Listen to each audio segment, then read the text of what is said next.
welcome to a new Draw With Me video. So this time I wanted to share a Draw This in Your Style I did a couple of days ago, and the prompt was provided by Warm Cozy Cottage. And if you don't know the Draw This in Your Style challenge, you can find it on Instagram. I will share 2 pages that I especially follow to get up to date with prompts, and it's just illustrators creating a prompt like the one you can see there on the left, and then saying, okay, this is the illustration, please draw this in your style, and then use the hashtag.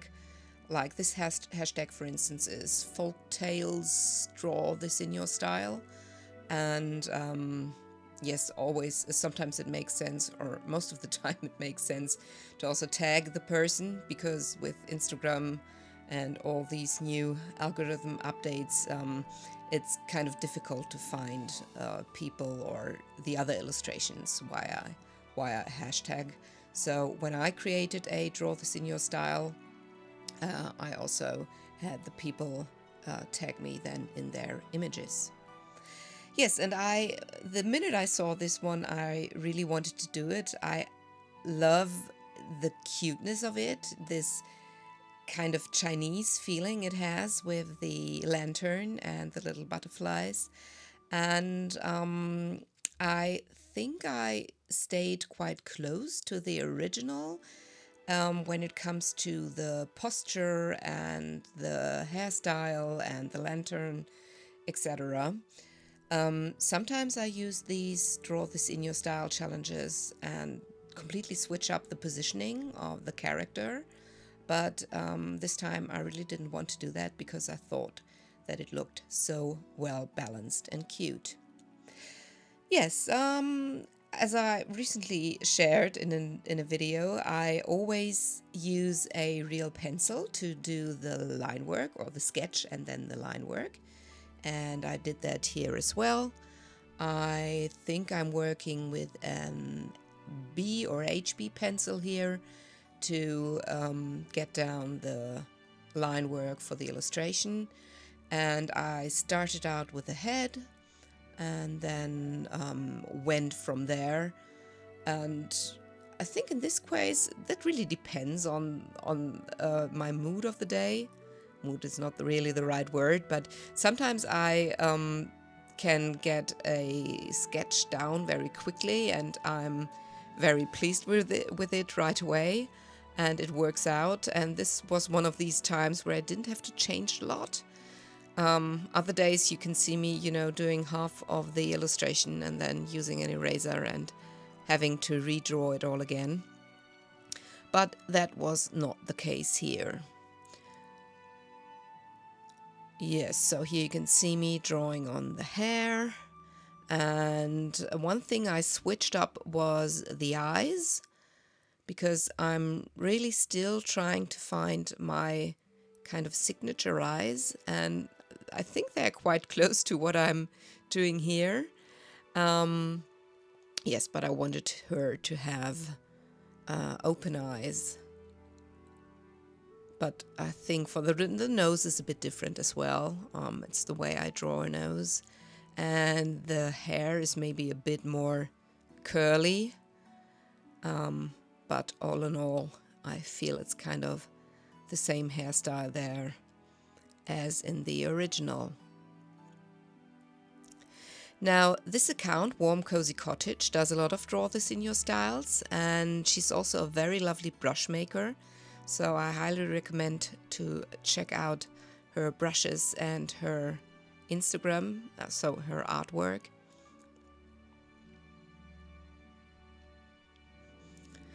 So I think at this point I might already start using not just a B pencil, but also a maybe 4B or 2B. So what that does is that it is, the 4B or 2B or 8B are much softer, and so more graphite gets onto the paper, and so the lines will get much darker. And I always start out, of course, with a B or HB because I want to be able to erase my lines. But then when I'm kind of happy with the overall look of the sketch, I often go in with a darker pencil, so most of the time at least 4B, to, get some variation into the line work. So I feel that it's, in my case, I keep the line work. At least right now, sometimes I'm still thinking, oh, do I want to be an illustrator who keeps her line work? And then sometimes I feel it looks so much nicer without. But I always keep coming back to it because I just enjoy drawing so much. So, but I feel if I'm intending to keep the line work, I really have to make an effort to make it look interesting. And that happens if you, first of all, put in some effort there, and also if you have a variation in your tones. I'm not quite sure if that's the right word. So if you have contrast there and have some lighter parts of the line work and also some darker parts.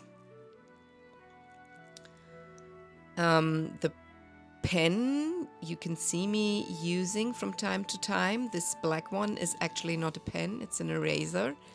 And most of the time I use these pen erasers, for lack of a better word, because you can be very, very precise with them. So only if I want to erase a bigger area, I use a kind of normal traditional eraser. The other times I'm using this eraser pen there. So, and I'm quite sure that at this point, I can't really see it, but I'm quite sure that this is a B4B pencil.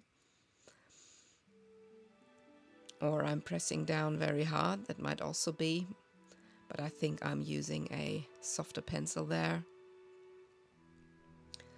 And I think all in all, it took me about, what was it? Was it 40 or 50 minutes to complete the line work?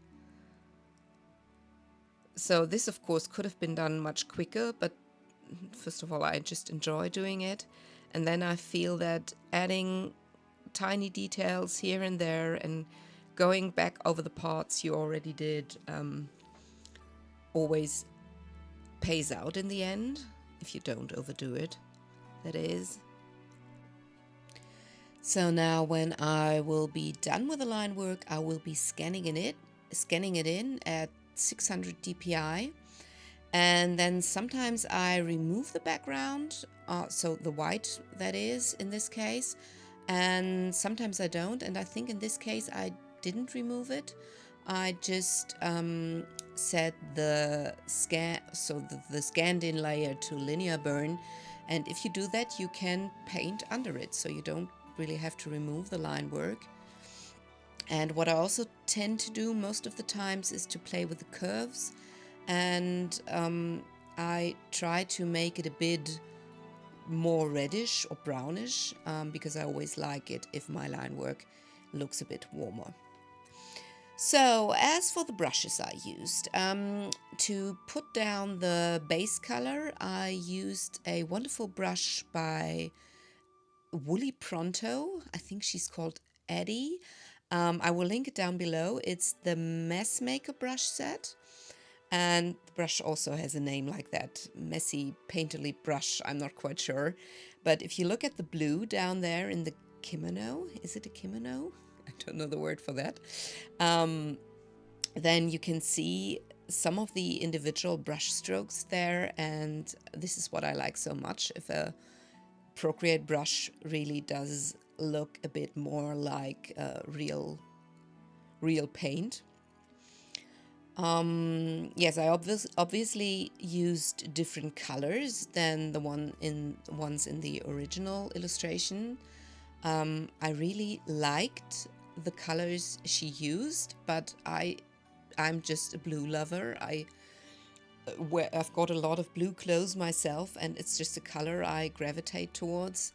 So I wanted my kimono to be blue, and I felt like that this pink was matching up with blue quite nicely. So I added a scallop pattern on top of my pink belt, and this is a scallop pattern brush I created myself. I've got a YouTube tutorial, so if you want to check that out, just have a look. And I also added some of my alcohol ink stamps, a darker blue one on the kimono, also a lighter white one there on the right. And on a new layer, which was set to add mode, I had some of the lighting that comes from the lantern. So you can see the reflection there on her arm and her face. Yes, all in all, I kept it quite simple. I think I've got one shadow layer. That is a layer I'm setting to multiply, and then I use a dark purple. And I also used some swallows I've created a while ago as a stamp, as a pattern. So I stamped that on the kimono. Yes, and that's about it. So I hope you enjoyed this little draw this in your style, and see you for my next video. Bye!